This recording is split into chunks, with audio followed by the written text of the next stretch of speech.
જય સચ્ચિદાનંદ. ત્રિમંત્ર બોલીએ આપણે. નમો વીતરાગાય, નમો અરિહંતાણમ, નમો સિદ્ધાણમ, નમો વાયરિયાણમ, નમો વત્સાયાણમ, નમો લોય સવ સાહુણમ. એસો પંચ નમુક્કારો સવ્વપાવપણાસણો મંગલાણમ ચ સવ્વેસિમ પડવમ હવૈ મંગલમ. ઓમ નમો ભગવતે વાસુદેવાય. ઓમ નમઃ શિવાય. જય સચ્ચિદાનંદ. જય સચ્ચિદાનંદ. જય સચ્ચિદાનંદ. આપણે કવિરાજનું પદ સાંભળીએ. કાચના વાસણ જેવું છે માનવીનું મન, ભાંગવું છે સહેલું, જોડવું છે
સહી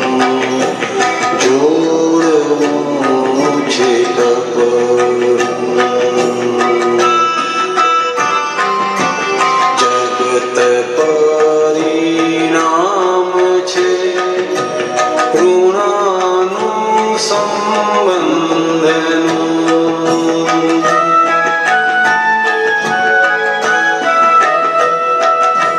કાર્યફળ બતાવે છે જ્ઞાન વ્યવસ્થિતનું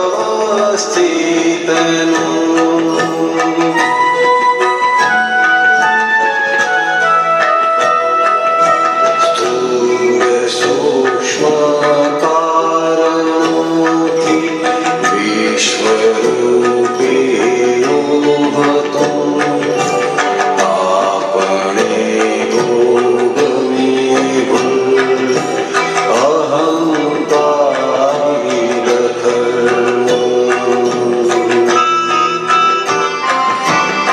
કશાયોના તારથી જ ઉપલે ન પોકળું એ જીવ છૂટવું હોય તો પાડીશ માગું ચેતન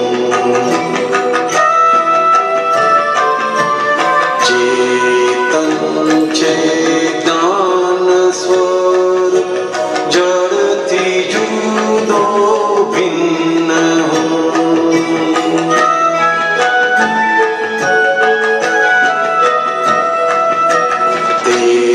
તેથી જ ભાન થાય ઇન્દ્રિયો પ્રત્યેકનું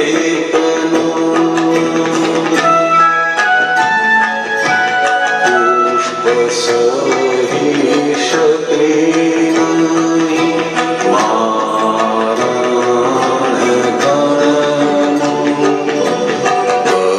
કર્મગાર બાંધી દેશે માનવીનું મનનું કાચના વાસણ જેવું છે માનવીનું મનનું આંગનું છે શરીરનું જોડવું છે કપડું પુષ્પ સહી શકે નહીં મારણ ગણનું કર્મગાર બાંધી દેશે માનવીનું મનનું એ જીવ છૂટવું હોય તો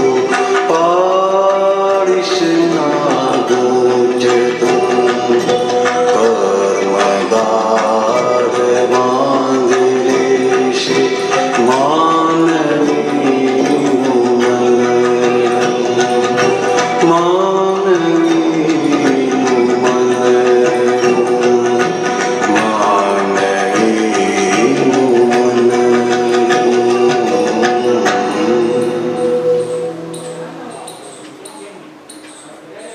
જય સચ્ચિદાનંદ. જય સચ્ચિદાનંદ. કવિરાજે બહુ સુંદર વાત પદમાં લખી દીધી. કળિયુગની અંદર માણસોના મન કેવા હોય છે? કાચના વાસણ જેવા.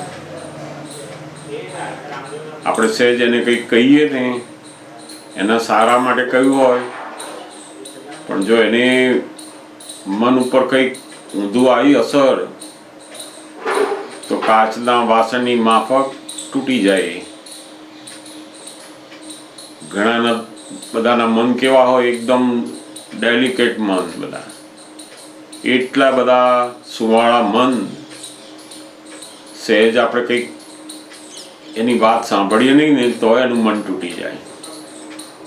આપણે કહીએ કશું નહીં, પણ જો એની વાતને સાંભળીએ નહીં ને તો એનું મન તૂટી જાય અંદર.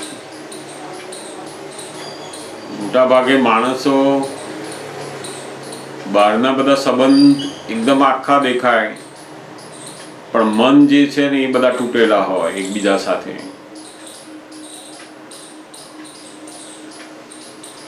બહુ જાગૃતિ વર્તી હોય ત્યારે જ એનું મન ના તૂટે એવો વ્યવહાર એને કરતા આવડે. સામાન્યપણે આપણે બહારનું બધું કરતા જલ્દી ફાવે, પણ પેલું એની જોડે મન તૂટી જાય છે ત્યાં સુધીની આપણી જાગૃતિ જાય નહીં જલ્દી. જેમ જેમ પ્રકૃતિની ઓળખાણ થતી જાય એમ આપણને સમજણ અંદર આવતી જાય કે આનું મન આવું છે અને આવું ગમે છે, આ નથી ગમતું બધું. અને પછી આપણે એની જોડે એનું મન ના તૂટે એવી જાગૃતિ સાથે બધો વ્યવહાર કરીએ તો પેલું વેર બાંધવાની જે જગ્યા છે એમાંથી આપણે છૂટી જઈએ. નથી ઘણીવાર કામવાળાને એવું બોલીએ, પૈસા પૂરા આપીએ, પણ એવું બોલીએ ને કે જેથી કરીને એનું મન શું કરે, અંદર વેર બાંધે કે આ તો હું કામવાળો છું, મજૂર છું, આજે મારે જરૂર છે એટલે આમને ત્યાં કામ કરવું પડે છે, પણ હું જો પૈસાવાળો હોઉં, હું જે શેઠ હોઉં ને તો આમને સીધા કરી નાખું. તે અંદર આપણા માટે શું કરે છે, વેર બાંધે. આપણે પૈસા પૂરા આપતા હોઈએ, બધું કરતા હોઈએ, તો પણ શું થાય તો કે વેર બંધાઈ જાય. અને આજના મોટા ભાગના સમયની અંદર આ મન જે છે ને એની સાચવતા આપણને બહુ જ ઓછું આવડતું હોય છે. અને પછી એના મનની અંદર એકવાર ક્રેક પડી ગઈ ને એ પછી સંધાય નહીં એમ. આપણે એની જોડે ગમે તેટલા સારા વ્યવહાર કરીએ ને પછી તો પણ પેલું સંધાય નહીં જલ્દી. એકવાર એની જોડે ક્રેક થઈ ગયો પછી એ સંધાય નહીં. એટલે દાદા કહેતા ને કે આ કાળમાં આપણે શું ધ્યાન રાખવું જોઈએ તો કે આ બિલકુલ કાચના વાસણો છે એને કેવા સાચવી ને ગોઠવીએ, ધોવીએ, બધું સાચવીએ ને કે ભાઈ આ કાચનું વાસણ છે. એવું આપણે આપણી જોડે રહેનારા માણસો જે છે બધા એ દરેકને આ સાથે જે વ્યવહાર આવે છે એમાં એના મનને સાચવવાનું છે. એનું મન ના તૂટ્યું તો આપણી જોડે પેલું વેર બાંધવાનું છોડી દેશે.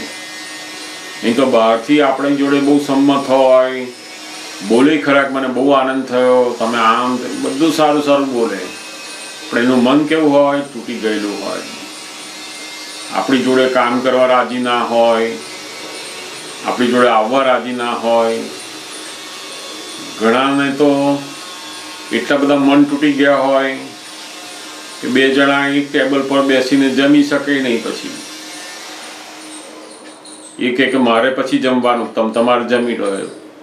એનું કારણ શું, બધું મન તૂટી ગયું છે એટલે એને રસ પડતો નથી હવે.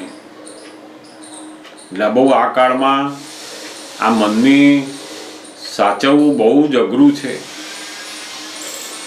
બહુ જાગૃતિ માગી લે છે. કારણ કે આપણે સહેજ કડક શબ્દો કહીએ, સાચી વાત કહીએ, અથવા તો એનું સારું કરવા માટે પણ આપણી ઈચ્છા હોય, પણ છતાંય એનું મન તૂટી જાય તો આપણી સાચી વાત પણ એ સાંભળશે નહીં, સ્વીકારશે નહીં અને એવું કંઈ કરશે પણ નહીં. એટલે ગમે તેટલા આપણે સાચી વાત કહેતા હોઈએ, એનું સારું થવા માટે કરતા હોઈએ ને તો પણ એ શું કરે, આપણી જોડે વેર બાંધીને ઊભો રહે. એટલે દાદા ભગવાન કે આપણે એના માટે એક જ જાગૃતિ રાખવાની કે એનું મન તૂટવું ના જોઈએ. અને જો તૂટી જાય, ખબર પડે કે ઓહો હું આવું બોલ્યો અને એમનું મન તૂટી ગયું છે, તો તરત બીજું વાક્ય એવું બોલો કે જેથી સંધાઈ જાય તરત જ પાછું. જો એ વાર્તા ના આવડ્યું તો પેલો વેર બાંધીને ઊભો રહેશે. ઘણી વાર તો આપણે બહાર એકદમ નાના નાના માણસો હોય ને, કામ કરનારા ગરીબ માણસો, ભિખારી માણસો, જે કે સમાજની અંદર બહુ નાના માણસો છે, એના ઉપર લોકો શું કરે છે તો કે પોતાના અહંકારના ગણ મારે એને. જેમ પેલું ફૂલ હોય ને ફૂલના ઉપર મોટો ગણ મારે તો શું થાય? તો કે આખું ફૂલ કચડાઈ જાય. એવી રીતના આ દુનિયામાં જે માણસો કર્મના સંજોગોમાં એકદમ કચડાયેલા જ છે, અને એવા માણસોને જ્યારે આ પૈસાદાર માણસો, અહંકારી માણસો પોતે ગણની માફક જ્યારે એને મારે છે, ત્યારે પેલાનું મન શું કરે છે? એની જોડે ભયંકર કર્મ બાંધે છે. અને એ પછી કર્મો કોઈ પણ રીતે કહેવાય ને કે સાપ થઈને કરડે, કૂતરું કહીને કરડીને જાય, એ છોડે નહીં આપણને. કારણ કે આપણે એની સાથે પેલું જે વેર બાંધ્યું છે એનું પરિણામ આવીને ઊભું રહેશે પછી.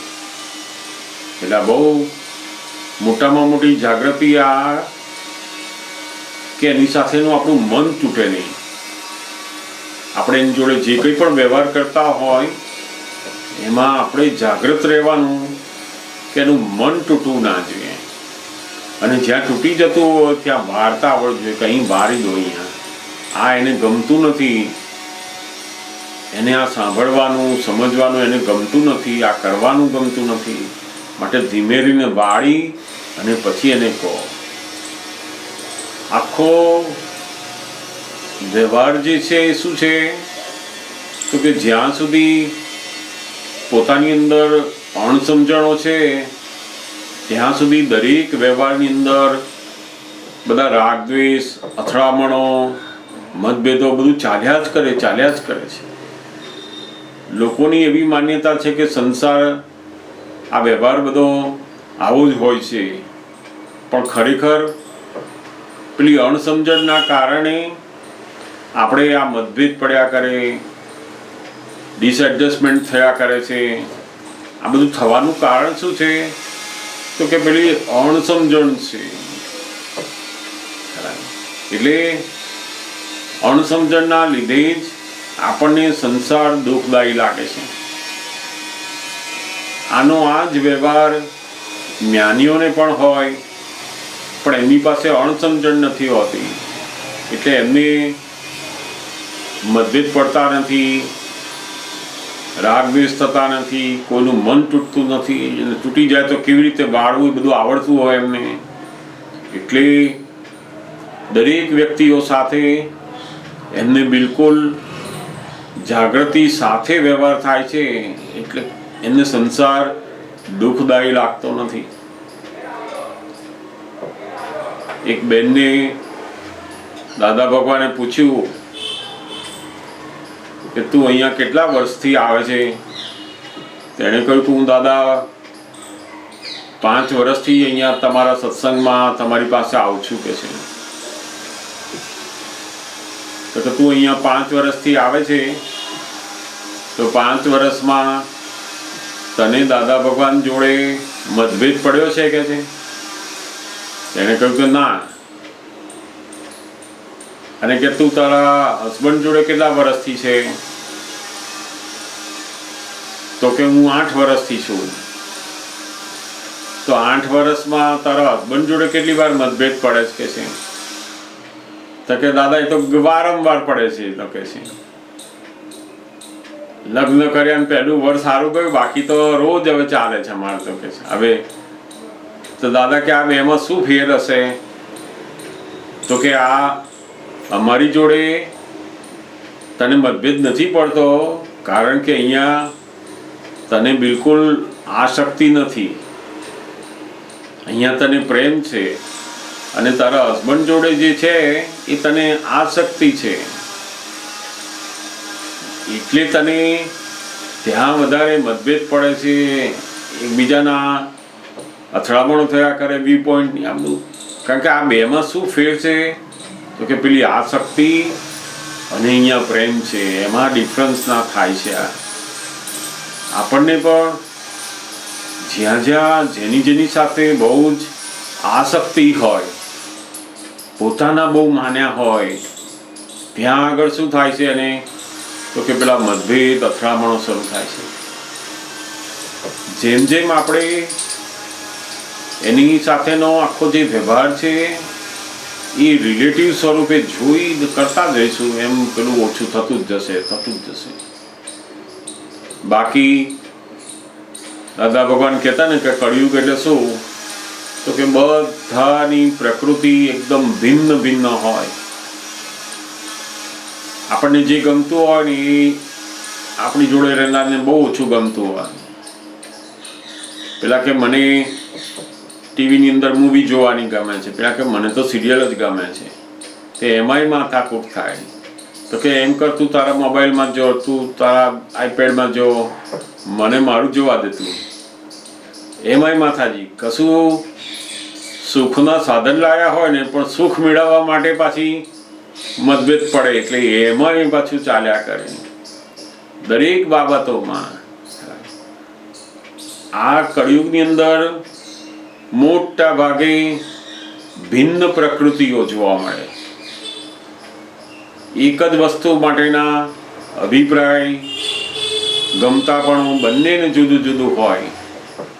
અને ત્યાં આગળ બધા જ બુદ્ધિશાળી માણસોને, અણસમજણવાળા માણસોને બધાને મતભેદ પડ્યા વગર રહે નહીં ત્યાં.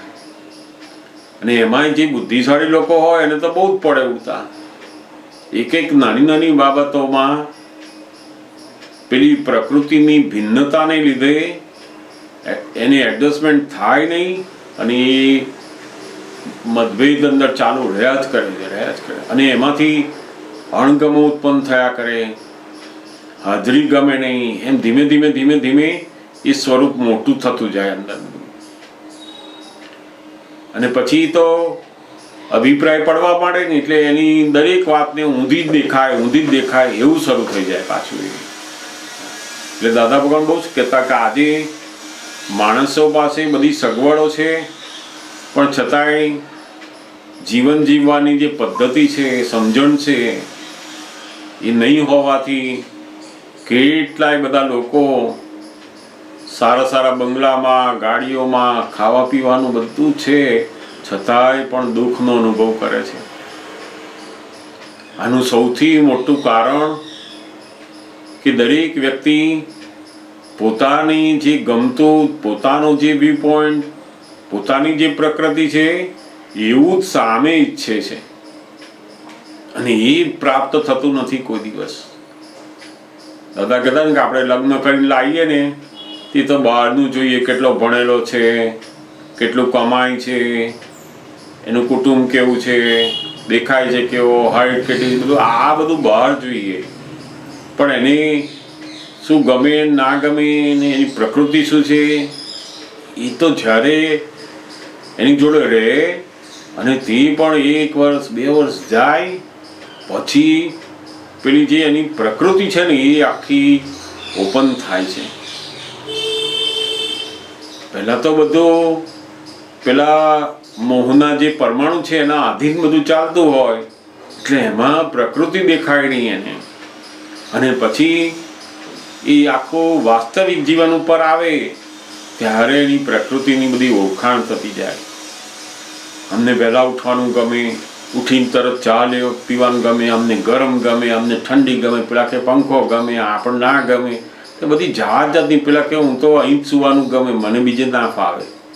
પેલા કે આ જ જોવાનું ગમે, મને આમ ફરવાનું ગમે, આ કલર ગમે. એટલી બધી ભિન્નતા છે આમાં. અને દરેક વ્યક્તિને કેવું હોય કે આ મારા છે ને હું કહું છું એને કેમ નથી ગમતું. ત્યાં પછી પેલી અથડામણો થયા કરે છે કે આ ભિન્નતાની અંદર સૌથી મોટું જ્ઞાન દાદા ભગવાન કહે છે. અમે એવું કહીએ છીએ કે આ સંસાર વ્યવહારમાં જો તમારે સુખી થવું હોય ને સૌથી મોટામાં મોટું અમે જ્ઞાન આપીએ છીએ કે એડજસ્ટ એવરીવેર. જો આ વાક્યને પોતે બરાબર સમજણમાં લાવે તો એને કોઈ બહુ મોટું અધ્યાત્મનું જ્ઞાન જાણવાની પણ જરૂર નથી રહેતી. દરેક વ્યક્તિની આ એડજસ્ટ થવાની જે શક્તિ છે ને એ તો હોય છે જ. જેમ ભણવાની અંદર હોય તો પોતાને ના ગમતું હોય તો એડજસ્ટ થાય છે ને. જે ટીચર હોય બિલકુલ ગમતા ના હોય કે આ કઈ આખો દિવસ આ આયા આજે આયા એમ કરતા હતા આપણે, તો એ વખતે પણ આપણે ભણી ગયા. નોકરીમાં, ઘરમાં, ઓફિસોમાં બોસ ના ગમતા હોય, આપણા હાથ નીચેના અમુક માણસો ના ગમતા હોય, ત્યાં આપણે શું કરીએ છીએ બધે, તો કે પેલું એડજસ્ટમેન્ટ લઈએ છીએ. ગાડીમાં ગયા હોય બસમાં અને કોઈક બાજુમાં એવો બેઠો હોય, હવે સીટ જ મળતી ના હોય, આપણે બેઠા ને પેલો તો બીડી ફૂંકતો હોય, તો આપણે શું કરીએ, એડજસ્ટમેન્ટ લો. આપણે મોડે માસ્ક બાંધી દો, કંઈ પણ ઉપાય કરો એનો, પણ આપણે શું કરીએ, એડજસ્ટમેન્ટ. કોઈની ત્યાં ગેસ્ટ થઈને ગયા, ત્યાં એડજસ્ટમેન્ટ. ઓફિસોમાં એડજસ્ટમેન્ટ, લગ્નમાં એડજસ્ટમેન્ટ, બધી જગ્યાએ ફક્ત પોતાના જ્યાં માનેલા છે ને ત્યાં પેલી એડજસ્ટમેન્ટની શક્તિ એ ખીલતી નથી. બસ કારણ કે ત્યાં આગળ એની પેલું જે અહંકાર છે એને એવું થાય છે કે એ મને એડજસ્ટ થાય, અને ત્યાં આગળ એ પછી પઝલ શરૂ થાય છે. બાકી તો દરેક મહાપુરુષો છે એની અંદર પણ જીવન વ્યવહારમાં આ એડજસ્ટમેન્ટની શક્તિ તો બહુ જ જરૂર પડેલી છે. જેમ રામચંદ્ર હોય, સીતા હોય, દરેકને સીતાજી પ્રેગ્નન્ટ હતા એવા સમયની અંદર પણ જ્યારે એમને અયોધ્યામાંથી કાઢી મૂકવામાં આવ્યા તો કેટલી મોટી એડજસ્ટમેન્ટની શક્તિ લીધી હશે એમણે, ત્યારે તે જીવી શક્યા હશે, ત્યારે આ બધું કરી શક્યા હશે. જો આવા વ્યક્તિઓની અંદર આ એડજસ્ટમેન્ટની શક્તિ એ વખતે પણ ના હોત તો એ જીવી જ ના શકે બધા. આવું તો ઘણી બધી વસ્તુઓની અંદર આપણે દરેકના જીવન જોઈએ તો સૌથી વધારે જેની પાસે આ એડજસ્ટમેન્ટની શક્તિ છે એ પોતાના જીવનને બહુ જ આનંદપૂર્વક, શાંતિપૂર્વક, સરસ રીતે જીવી શકે છે. પોતાની પાસે આ શક્તિ છે ખરી, પણ એ બધી જગ્યાએ એનો ઉપયોગ કરતો નથી, અને એના લીધે એ પઝલ થયા કરે છે. આજના સમયની અંદર મોટા ભાગે કોઈ પણ વ્યવહારિક જ્ઞાનની અંદર જરૂર હોય તો સૌથી વધારે આ એડજસ્ટમેન્ટનું જ્ઞાન જો સમજણ આવે તો બહુ મોટું જીવન એકદમ સુંદર બનાવી દે એવું છે. આ નથી, ઘણા વખતથી આપણા ઘરમાં કે શાંતિ નથી રહેતી. હવે પછી પેલો જાય જ્યોતિષ પાસે કે ભાઈ અમારે શું નડે છે એ કહો કે છે, એટલે પેલો જ્યોતિષે સમજી જાય કે અમને નડતર બતાવીશું નહીં તો આપણું કામ ચાલશે નહીં. એટલે આ તમને આવા ગ્રહો નડે છે, તમારી સ્થિતિ જ હમણાં બહુ ખરાબ છે, એટલે પેલાને થાય કે હવે કંઈક કરવું પડશે, એટલે બધા ઉપાય કરે જ જાય. દરેક વ્યક્તિ બહારના બધા ઉપાય શોધે છે પછી કે આમાં મારા ઘરની સ્થિતિનું કંઈ કેવું છે, મારા ગુરુના આશીર્વાદ નથી મળ્યા, ભગવાનનું મંદિર આ બાજુ છે, બધું જાત જાતનું હોદી નાખે, ગ્રહોનું હોદી નાખે, અને પછી શાંતિ માટે શું કરે તો કે યજ્ઞ કરાવો, વાસ્તુ પૂજન કરાવો, ફલાણું કરાવો, પણ કોઈ એ નથી કરાવતું કે ભાઈ એડજસ્ટમેન્ટનો યજ્ઞ કરાવો. આ એડજસ્ટમેન્ટની સમજણ લાવો બધાની, એની વાતો બધા સમજી લો અને પછી ઘરની શરૂઆત કરો, એવો યજ્ઞ કરો કે યાર. અને જો એવો યજ્ઞ થયો ને તો કાયમની પેલી શાંતિ રહ્યા કરે. અને તે દાદા કે તમારે સમજવાનું કેટલાનું છે, 2 જણ 3 જણ રોજ નજીક છો એ 3નું જ સમજવાનું ને, કઈ તમારે 30 જણનું સમજવાનું છે. તો કે 3નું જ સમજો તો તમે આખું ઘર જીતી જવાય એવું છે. અને બિલકુલ એક પણ મતભેદ પડે નહીં, નિરંતર શાંતિ રહે દરેક સંજોગોમાં. એટલે બહુ કવિરાજે અદ્ભુત આ પદોની અંદર વ્યવહાર જીવન માટે પણ બહુ જ સુંદર વાતો વણી લીધી છે. સરસ, આપણે આવી દાદાની ઘણી વાતો આપણે જાણતા પણ જઈશું. જોડે જોડે તમારામાંથી કોઈને પ્રશ્ન હોય તો આપણે એને પણ લેતા જઈએ. જરૂરથી પૂછી શકાય. તમારો જે કંઈ પણ પ્રશ્ન હોય જરૂરથી પૂછો.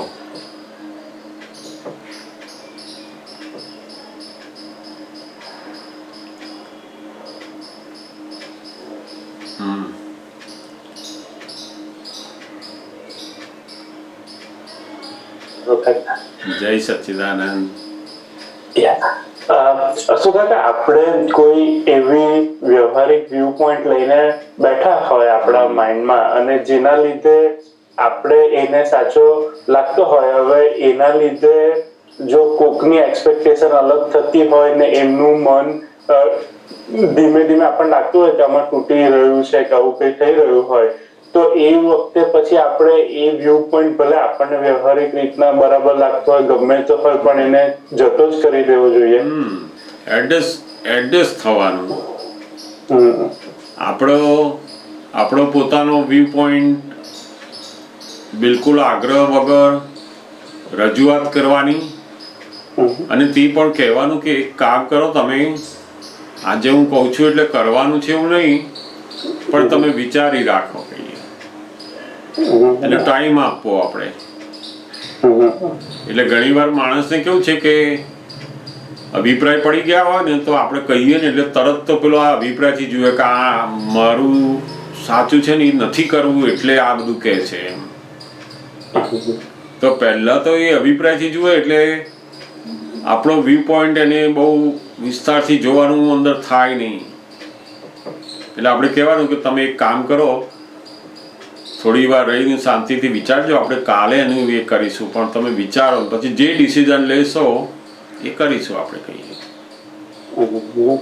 એટલે એમને વિચારવાનો ટાઈમ આવે ને એટલે એ પોતે એની મેળે જ વિચારશે અને વિચારે અને આપણો વ્યૂ પોઈન્ટ એને સાચો લાગે તો કરવાનું, અને એને લાગે કે ના હું કહું છું એ જ સાચું છે તો આપણે ત્યાં એડજસ્ટમેન્ટ લેવાનું છે, એડજસ્ટ થઈ જવાનું. દાદા કે ને આ સૌથી આ કાળમાં દુઃખ જ એનું છે, ડિસએડજસ્ટમેન્ટનું. માણસને ખાવાનું દુઃખ નથી, પહેરવાનું દુઃખ નથી, રહેવાનું દુઃખ નથી, કશાય દુઃખ નથી, પણ ડિસએડજસ્ટમેન્ટ. અને એમાંય જે બુદ્ધિશાળી લોકો હોય એને શું હોય, આ સાચું અને આ ખોટું, આવું ઊંધું કરીશું તો આમ થઈ જશે તેમ થઈ જશે. બુદ્ધિ પેલું બતાવે અગાઉથી આપણને કે આ ખોટું ડિસિઝન છે ને આવું કરીશું તો આમ થઈ જશે તેમ થઈ જશે. આપણે જેને ખોટું માનીએ છીએ એ એના માટે સાચું છે, આપણા માટે ખોટું છે પણ એના માટે જ સાચું છે. એટલે આ બંનેના વ્યૂ પોઈન્ટ જ્યારે જુદા પડે છે ને ત્યારે જ પોતાની જાગૃતિ બહુ કામે લગાડવી પડે છે. અને આ ખરેખર સાચું અને ખોટું એ જે વ્યૂ પોઈન્ટ છે ને એ તો રિલેટિવ છે ખરેખર. જ્યારે માણસના કર્મનો ઉદય ઊંધા આવવાના હોય ને તો એને ગમે તેટલું સાચું બતાવે ને તો પણ એ વખતે એની સાચું છે એવું લાગે જ નહીં, કારણ કે પેલા કર્મનો ઉદય એને એ બાજુ લઈ જવાના હોય છે. અને એટલે આપણે આપણું જે સાચું છે અથવા આપણને જે સમજાય છે એને વ્યક્ત કરવાનું, પછી એને પકડવાનું નહીં, આગ્રહ નહીં કરવાનો. જેમ સીતાને લાગે કે આ સુવર્ણ મૃગ છે, હવે રામચંદ્રને ખબર છે કે આ નથી, આ સુવર્ણ મૃગ નથી આ લાગતું, પણ એ આગ્રહ કરે ના આ છે, તમે લેવા નથી જતા, મારા માટે કશું કરતા નથી, તમે મને જે ગમે છે એને એમાં તમે નથી કરતા. એને રામ શું કરે ત્યાં એડજસ્ટ થાય છે. એમને ખબર છે કે આ માયાવી વસ્તુ છે, આવી એકદમ કોઈ વસ્તુ અહીં આવે નહીં, એકદમ આવું ક્યાંથી હોઈ શકે, બધું જ ખબર પડે એમને, પણ છતાંય એમને સમજાવવાય પ્રયત્ન કરે ને છતાંય ના સમજ્યા તો પછી શું કર્યું તો કે રામચંદ્ર પોતે એડજસ્ટ થઈ ગયા, એને સીતાને એડજસ્ટ થઈ ગયા, એને સીતા કે એમ પ્રમાણે કરવા માંડ્યું. હવે એમને ખબર છે કે આવું કેમ બને છે, તો કે આ કર્મનો જે ઉદય છે ને એને એ બાજુ લઈ જાય છે. એમાં એનો દોષ નથી. આના કર્મનો ઉદય એને પેલો સાચો વ્યૂ પોઈન્ટ સમજાય નહીં અને ઊંધાની સાચો માની અને એ આપણને એ બાજુ લઈ જાય અને એ બધું કરાવડાવે, બધું એનો ભોગવટો આવે ને પછી બધું જ્ઞાન થાય એને. આપણને સૌથી મોટો ફાયદો શું?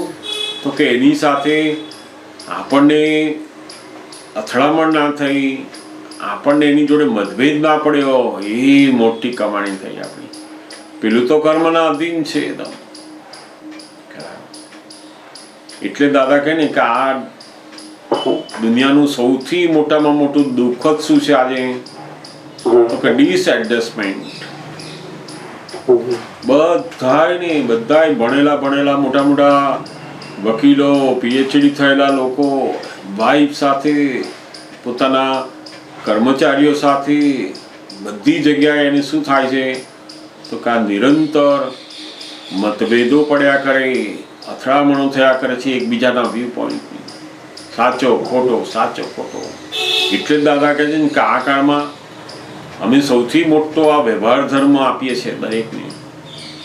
આત્મજ્ઞાન એ કંઈ બધાને માટે કામનું નથી. એ તો પહેલાં તો જીવનમાં આ જાણવાની જરૂર એમ, એડજસ્ટ એવરીવેર. અને એ જો થયો તો આ બધી જાતના મતભેદ છે ને એ ઓછા થતા જાય છે. આપણે તો આપણો વ્યૂ પોઈન્ટ દર્શાવવાનો. જેમ આપણે આ રોડ ઉપર જતા હોય અને રોડ ઉપર પેલી સિગ્નલ લાઇટ આવે છે, એ શું કરે છે? આપણને બતાવે કે હમણાં જવાનું છે, ઊભું રહેવાનું છે, હમણાં ઉભા નથી જવાનું. પણ કોઈ માણસ એવો હોય ના સાંભળે એનું, તો એ તો એવું ને એવું જ રાખે, પછી તો અથડાય. હા, એની મેળે એ અથડાશે એટલે એને જ્ઞાન થશે કે પેલો જે વ્યૂ પોઈન્ટ છે એને અનુસરવું જોઈએ. જ્યાં સુધી અથડાય એમાંથી જે જ્ઞાન ઉત્પન્ન થાય ને ત્યારે બધાના વ્યૂ પોઈન્ટને સ્વીકારવાની શક્તિ શરૂ થાય છે પછી. નહીં તો આ સિગ્નલ લાઇટને એ જુએ જ નહીં. એ તો આને શું સાંભળવાનું? એટલે એ તો દોડ્યા જ કરે કે મારે જ સ્પીડમાં જવું છે એમ જવાનું. પણ સિગ્નલ લાઇટ એ એનો હાથ પકડે નહીં કે ભાઈ આ ઉભો રહે, કેમ જતો રહે તું. એવું દાદા કે અમે હીરાબા સાથે, અમારા પાર્ટનર સાથે બધી જગ્યાએ મહાત્માઓ અમે પેલું સિગ્નલ લાઇટની માફક કામ કરીએ કે છે. અમે બતાવીએ ખરા પણ હાથ પકડીએ નહીં કોઈનો કે ઊભો જ રહે ભાઈ તું. અમે બતાવીએ ખરા કે ભાઈ આવું કરવા જેવું છે, તમે આવું કરો તો સારું એમ. અને પછી ના કરે તોય વાંધો નહીં. એ અમને કે તમે આવું કરો તો અમે હું એની જોડે એડજસ્ટ થઈએ કે છે.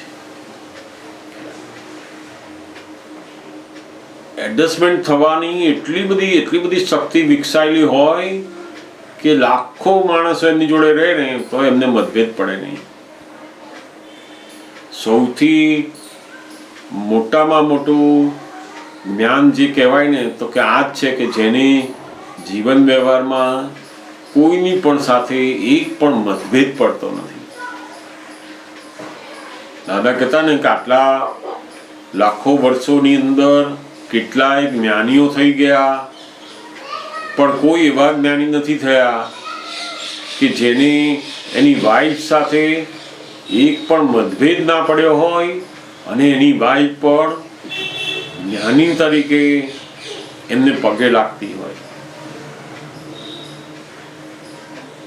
એ બહુ મોટું કે અમે હીરાબાને એવી રીતે રાખેલા છે એક પણ અમારે મતભેદ ના પડે એવી રીતના. અને એના લીધે જ એમને એવું લાગે છે કે મારા હસબન્ડ ભગવાન જેવા છે, ખરેખર ભગવાન છે.